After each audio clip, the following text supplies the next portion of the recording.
क्या आप जानते हो कि अयोध्या पर एक शूद्र वंश के राजा ने भी राज्य किया है? शायद आपको यह जानकर आश्चर्य हो कि ऐसा कैसे हुआ, लेकिन यह सत्य है। इतिहास के पन्नों में आज भी यह दर्ज है। आप इतिहास के पन्नों में इस कहानी को देख सकते हो, पढ़ सकते हो।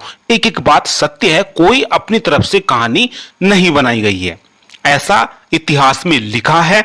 हमारे पुराणों और बौद्ध साहित्य दोनों में इस कहानी का वर्णन हमको मिलता है। इसको लेकर एक विचित्र घटना इतिहास में हमको मिलती है, उसका वर्णन हम आपसे करेंगे।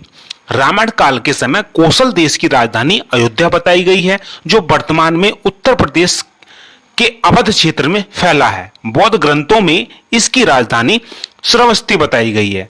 वहीं इस देश का एक अन्य प्रसिद्ध नगर भी था, साकेत, जो सरयू नदी के दूसरे किनारे पर स्थित था। रामायण और पुराणों में यहाँ के राजाओं को इक्ष्वाकु कुल का बताया गया है।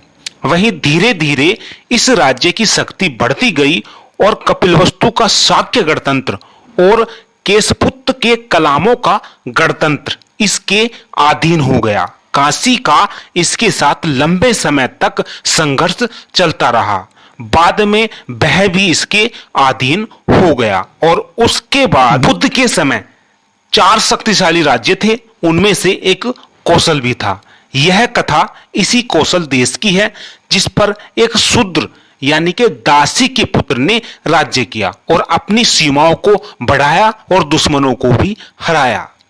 साथियों, ऐसी वीडियो बनाने के लिए काफी मेहनत लगती है, इतिहास की विभिन्न पुस्तकें पढ़नी पड़ती हैं, तो प्लीज हमारे इस वीडियो को लाइक शेयर जरूर करें, साथ ही चैनल को भी सब्सक्राइब जरूर करें। अगर आप नई नई सरकारी योजनाओं की जानकारी अपने मोबाइल पर चाहते हैं तो हमारा एक अन्य चैनल है टेक्निकल जीएम, उसका लिंक इस वीडियो की डिस्क्रिप्शन में हम दे देंगे। आप उस पर क्लिक करके तमाम नई नई सरकारी योजनाओं की जानकारी ले सकते हैं, सरकारी योजनाओं से अपडेट रह सकते हैं। बात आज से लगभग 2500 या 3000 साल पुरानी है, यानी बुद्ध से एक पीढ़ी बाद की है।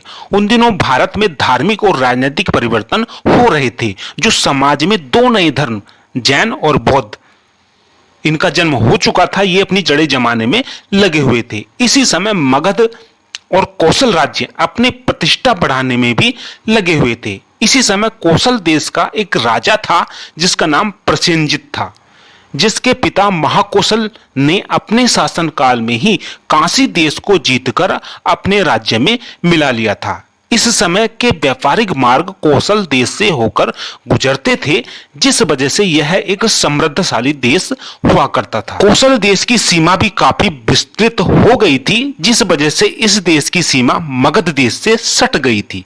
प्रसेनजित अपनी शादी किसी शाक्य कुल की कन्या से करना चाहता था, लेकिन शाक्यों में अपने ही कुल में शादी करने का रिवाज था, अतः वो प्रसेनजित को नाराज भी नहीं करना चाहते थे। तो उन्होंने धोखे से एक दासी कन्या से प्रसेनजित की शादी करा दी। उसी से प्रसेनजित को एक पुत्र की प्राप्ति हुई, जिसका नाम विदुडभ था।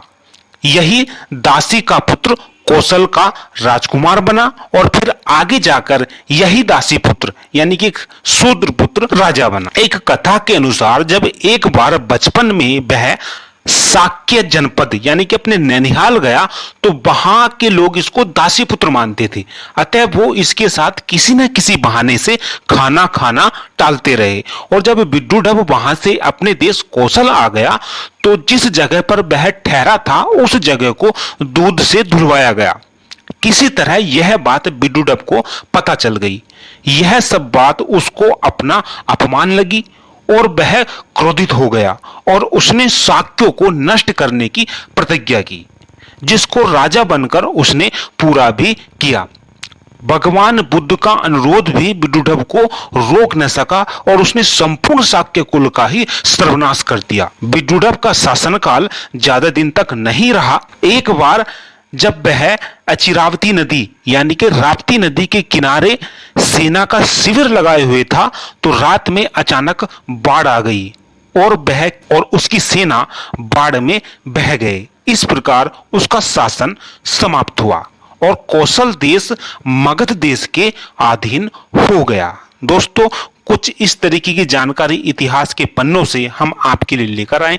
अगर इससे आपके ज्ञान में जरा भी वृद्धि हुई हो तो प्लीज हमारे इस वीडियो को लाइक और चैनल को जरूर सब्सक्राइब कर लीजिए, ताकि घर बैठे आपको इतिहास की पुरानी से पुरानी जानकारी मिलती रहे और आप इतिहास की जानकारी प्राप्त कर सकें।